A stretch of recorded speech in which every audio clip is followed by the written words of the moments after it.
Wanted to take my son on vacation, but my ex-wife demanded I take her stepson along too. When I refused, she pulled this stunt to force us to cancel the trip. But now, I have full custody of my son, and she's facing another divorce. Last month I planned to take my son, 14 male, on a trip to Rome. His school was out for the summer, and I love to learn about historic places, so this was perfect. He'd been living with my ex-wife for the first 2 weeks of the month, and the next 2 weeks he'd go on vacation with me. My ex and I have been divorced for 2 years now after I caught her cheating on me with one of her coworkers. Now they're married and living together with his son. My ex and I have joint custody of our son, so we worked out an arrangement where he spends the first half of the month with his mother and the second half with me. If it were up to me, I'd have cut my ex-wife out of my life as soon as the divorce was finalized, but for the sake of our son, I decided to co-parent my son and maintain a civil relationship with her. But deep down, I know she hates me because I took away a lot in the divorce, and feelings are mutual as she literally cheated on me anyway. I informed my ex-wife at the beginning of last month that I'd be taking my son with me to Rome and that I'd need a few extra days with him before we left, a big mistake. As soon as I brought that up, she began insisting that I take her stepson, 12 male, with me as well. She said that she didn't want her stepson to feel left out and that she was trying to be a good mother, so I should help her out. I said no straight away since I had no intention of taking someone else's kid with me on vacation. She hadn't even offered to bear the cost for her stepson, which meant that I'd end up paying for both of them, which didn't even make sense or seem fair to me. I was appalled that she'd even expected me to say yes to this. I mean, why would I help her out regarding anything that doesn't concern our son? I said no, and she started bickering with me, saying that I was being mean, not just to her but to her young stepson as well.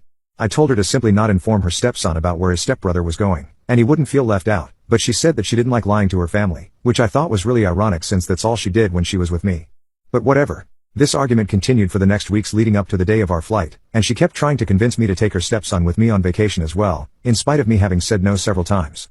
Eventually, I snapped at her and told her that if she wanted to be a good mother so much, then she should pay for both the kids and take them on vacation herself instead of skimping out on money and trying to piggyback on my efforts.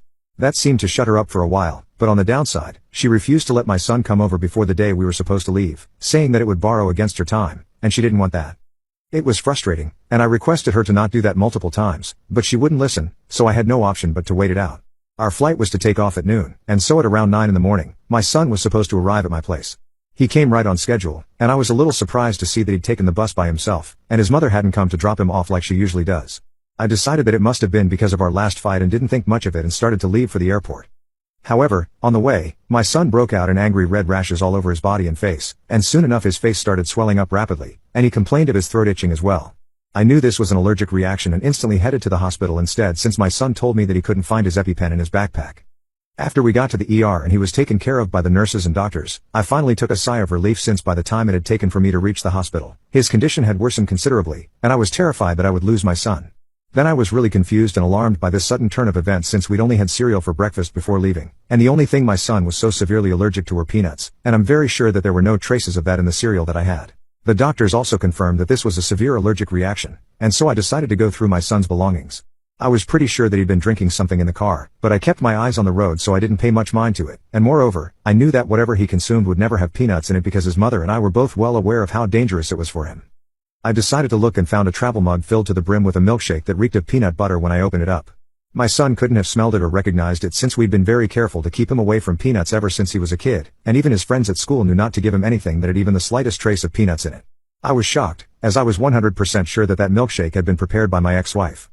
I couldn't, for the life of me, think why she'd put our son's life in danger, and decided to call her up immediately since our son was out cold anyway. I asked her about the milkshake point blank, and to my horror, she admitted to mixing in peanut butter and taking out the EpiPen that my son always carried with him for good measure. She wanted to make sure that our Rome trip was cancelled, and this was the only way she could think of, and was even proud that her plan to keep us from leaving had worked. I was livid that she'd done something like this because it was literally putting our son's life in danger for her own petty agenda, but she didn't even pretend to act sorry about it since she believed that she'd done the right thing and even had the nerve to try and lecture me about how, in her house, she treated both her kids equally irrespective of whether they were her own or not. So if her stepson couldn't go somewhere, then neither could our son. I hung up after she said that since there was absolutely no point arguing with someone as stupid and frankly deranged as her. I was fuming, and as soon as my son was discharged, I went home and put him to bed. Of course, we missed our flight, but that was the least of my concerns at the time.